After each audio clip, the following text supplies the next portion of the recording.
Hi, welcome to NAR Studio. Today we will see an upcycled bottle. This bottle was done by me. I just didn't like the design and the outcome, so I'm just going to redo the bottle. This is a painted paper which I've done. I'll give you the link in the description box. I'm just going to remove the second paper. This is just a normal Excel bond which I've used for these painted papers.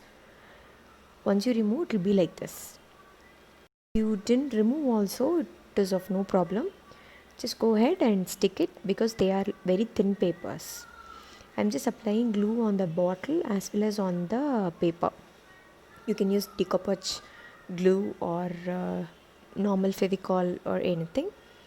Dilute it with water and then stick it. Okay, I've just measured and cut the paper to the bottle where I'm going to stick. Okay, use waste cloth to press it down.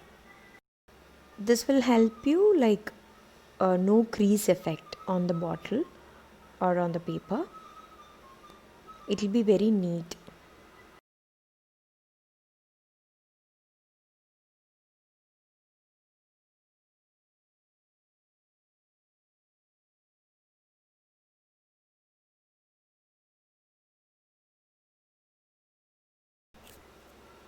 This is done. Make sure the joint should be exactly the same.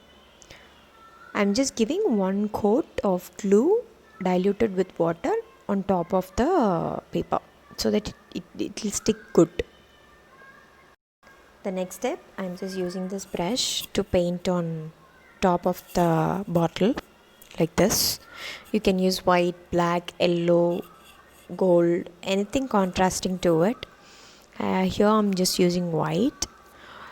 If you like, you can just wrap the thread also. This is dried. I'm just giving one black line just to highlight the difference. You can use any color. You can use gold color. Anything of your creativity, you can just implement it. It's done. This is a simple idea which I've shared with you. Hope you like it. Please like, share and subscribe to my channel. Thank you.